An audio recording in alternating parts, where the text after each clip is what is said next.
जो आचरण चाहिए वह ब्रह्मचर्य है।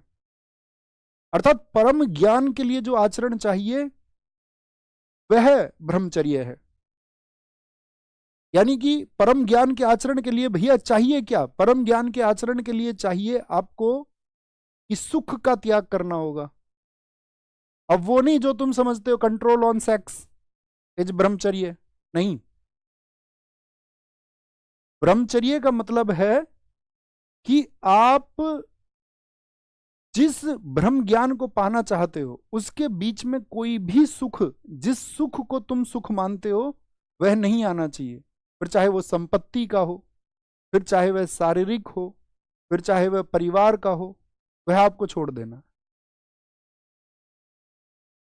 इसीलिए पहले हमारे यहां जब गुरुकुल व्यवस्था थी तो क्या कहा गया, बच्चा 25 वर्ष की उम्र तक क्या किसका पालन करेगा? ब्रह्मचर्य का। क्योंकि 25 वर्ष तक उसको ज्ञान पाना होगा। अब 25 वर्ष तो गुजार दिए इंस्टा की रील देखते हुए,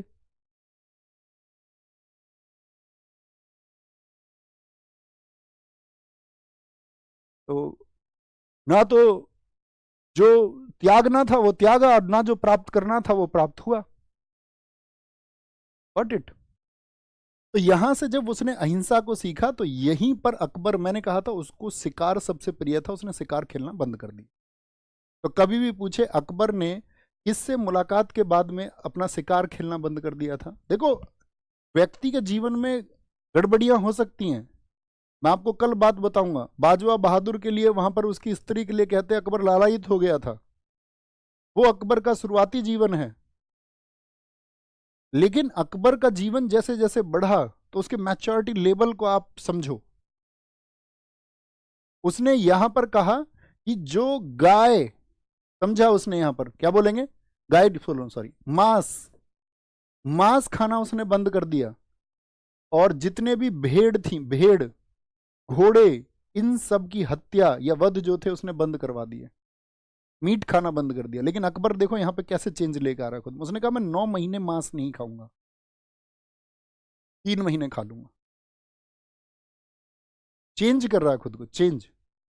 फिर उसकी मुलाकात होती है इसके बाद में दूसरा ईसाई एक धर्मगुरु से, बुलाता है इनको, भाई साहब आप भी आओ, आप बताओ तुम्हारे में क्या ग्रेट है। मॉन्सरेट,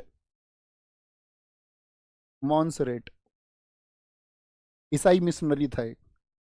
अकबर के बारे में जो सबसे ज्यादा नेगेटिविटी फैलाई है वो एक तो बदायूनी ने, और दूसरा जो कट्टर मुसलमान थे जिनको ये था कि अकबर को मुसलमानों का पक्ष लेना चाहिए, वो हिंदुओं के प्रति इतना उदार कैसे हो सकता है, उन्होंने उसके बारे में गलत मैसेजेस फैलाने शुरू करे। और सबसे मुख्य थे ईसाई। जब ईसाई इससे चर्चा कर रहे थे तो कहते हैं जो धर्म सबसे कम अकबर को प्रभावित कर पाया वो ईसाई धर्म था, और वह धर्म जो अकबर को सबसे ज्यादा प्रभावित कर पाया वह हिंदू धर्म था। बहुत सारे इतिहासकारों ने लिखा है अगर उस समय और बेहतर धर्मगुरु यदि अकबर को और अधिक प्रभावित कर देते तो संभवतः अकबर आपका हिंदू धर्म को अपना लेता। इसकी बहुत अधिक प्रबल प्रतिसत्ता थी। लेकिन इन ईसाइयों को तो उसने कह दिया भैया तुम तो ऐसे ही कुछ भी। मॉन्सरेट उससे चर्चा के बाद में कहते हैं उस पर सबसे कम प्रभाव इनका हुआ।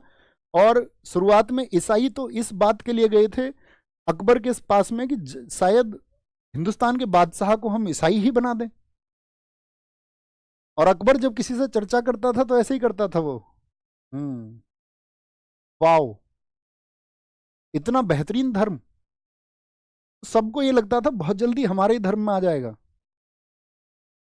अकबर तुम समझो ऐसे हल्का फुल्का आदमी नहीं है। वो सुन सुन के, क्योंकि उसके पास कौन है, नवरत्न, खुद ही तो पढ़ा लिखा नहीं है लेकिन उसने इंटेलेक्चुअल लोगों को हायर किया।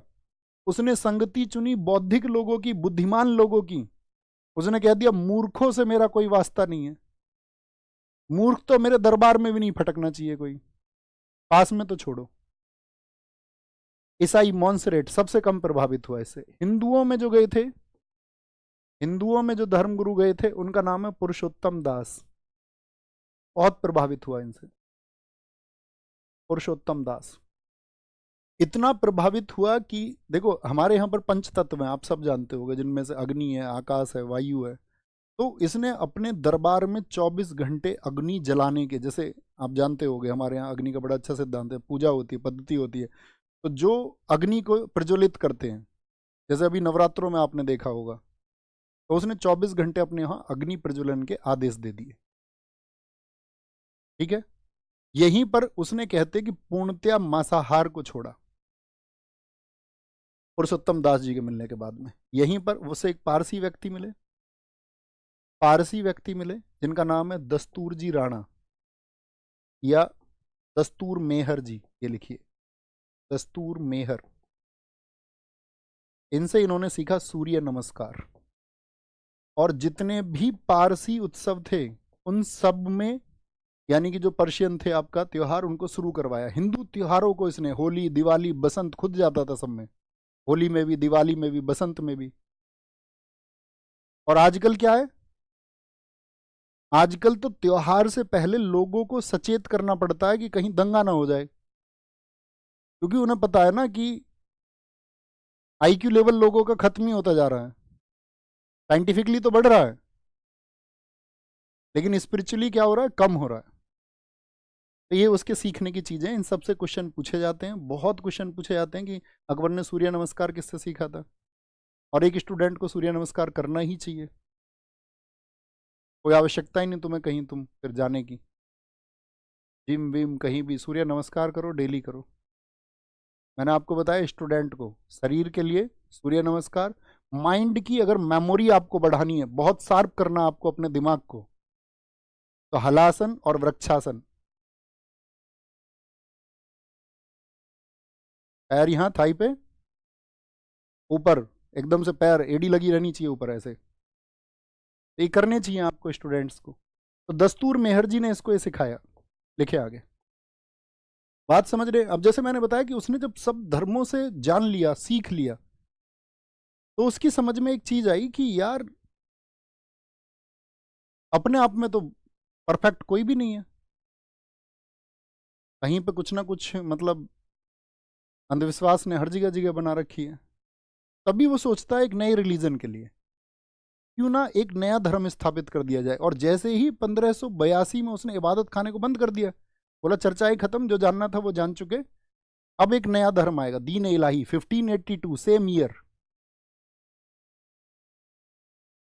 और एक नीति लेके आया, सुलह कुल, यानी सब शांति से एक साथ रहें। लेकिन उसके धर्म को किसी ने माना ही नहीं, बोले एक ऐसा धर्म है जिसमें ना कोई देवता है, ना कोई प्रमुख आदमी है, और इसको कैसे मान लें। तो सिर्फ 19 लोगों ने उसको एक्सेप्ट किया था। तो अकबर के बारे में जैसे मैंने कहा कि उसने सब लोगों से सीखा, तो उसने वो सम्मान दिया भी। जैसे उसने राजपूतों से आपका संबंध बनाई, वैवाहिक संबंध, तो उसने वैवाहिक संबंध बनाने के बाद में उन किसी पर भी ये दबाव नहीं बनाया कि वो इस्लाम को एक्सेप्ट करें, जैसा कि पहले के शासक करते रहे। सिर्फ एक किस्सा मैंने आपको बताया, हेमू के पिता, लेकिन वो भी उस समय पे शक्ति किसके हाथ में, अकबर के हाथ में ना होकर के किसके हाथ में, बैरम खां के हाथ में है। हम सब करें बात, चीजें समझ आ रही हैं। इसको खाली रखोगे तो सब समझ में आएगा, इसमें कुछ भरा हुआ है तो कुछ समझ नहीं आएगा, फिर तो दुनिया में बहुत विचारक आए चले गए। अकबर, अकबर मतलब जैसे मैंने कहा कि अकबर को लोगों ने महान क्यों कहा, उसके कारण क्या है। पहली चीज, उसने भारत को एक साथी आपका पॉलिटिकल यूनिटी दी, राजनीतिक एकता। भारत को एक सांस्कृतिक एकता उसने दी कि सभी धर्म एक साथ बहुत प्यार से रह सकते हैं, उनका उत्पीड़न करने की जरूरत नहीं है। धर्म के आधार पर शासन करना जरूरी नहीं है, ये अकबर ने करके दिखाया, और उसके समय पे सभी लोग खुश थे। मतलब कहें कि मध्यकाल में जो प्रजा प्रसन्न रही 1206 से लेकर के 1857, तो वो सबसे ज्यादा प्रसन्न रही किसके समय पर, आपका अकबर के समय पर। तीसरी चीज, योग्यता के आधार पर पोस्ट दी उसने, ऐसा नहीं कि भाई राज परिवार का सदस्य है, योग्यता के आधार पर लोगों को आगे बढ़ाया। ये तो पहले भी कई शासकों ने किया। राजपूतों से विवाह और उनको जो सम्मान उसने दिया, विवाह और उनको जो सम्मान दिए उसने, कहाँ कहाँ उसने शादी की थी, कल उसके विजय अभियानों में और एक्सपेंशन में समझेंगे। सभी भाषाओं की प्रगति में उसने योगदान दिया, सभी भाषाओं की प्रगति। लेकिन मुख्य भाषा कौन सी थी? ऐसे नहीं अब चाइना की जैसे मंदारिन है तो सिर्फ मंदारिन का ही प्रयोग करोगे। तो आज हमारे भारतवर्ष में सभी भाषाओं को समान जो सम्मान है वो प्राप्त है या नहीं है? आज से तुलना करिए आप। दक्षिण के हमारे देश में राष्ट्रभाषा कौन सी है? कोई आप कहीं कोई भी नहीं है जी। नेशनल लैंग्वेज है ही नहीं देश की, सिर्फ ऑफिशियल लैंग्वेज है, राजभाषा है। मैंने पॉलिटी में आपको समझाया था कि हिंदी है। लेकिन अगर उसको राष्ट्रीय भाषा घोषित कर दें हिंदी, तो साउथ के स्टेट क्या कहेंगे? हम तो हिंदी बोलते नहीं। तमिल, तेलुगु, मलयालम बोलने वाले, उड़िया बोलने वाले क्या कहेंगे? तो जब आप एक हिंदी बोलने वाले व्यक्ति हैं तो आपको लगता होगा हिंदी होनी चाहिए, लेकिन आप उस व्यक्ति के बारे में विचार करो जो तमिलनाडु का है, तो वो क्या सोचता होगा? तमिल होनी चाहिए। जैसे भाषा के अंदर किसी भाषा को लेकर के संकीर्णता, ऐसी ही जातियों के अंदर है और ऐसी धर्म के अंदर है। सेम, कोई अंतर नहीं। सभी भाषाओं में प्रगति आपका एक उसकी चीज थी, समान लगान व्यवस्था, इक्वल रेवेन्यू सिस्टम, समान लगान व्यवस्था। सातवां क्या बोला मैंने उसको? बोला विधवाओं की जो स्थिति थी, उसने बोला विधवा यानी कि सॉरी जो विधवाओं की स्थिति थी उसने बोला कि विडो की रिमैरिज होनी चाहिए। इसके लिए हमारे आधुनिक समय में किसने प्रयास किए? 1856 ईश्वर चंद्र विद्यासागर मिलते हैं जाकर के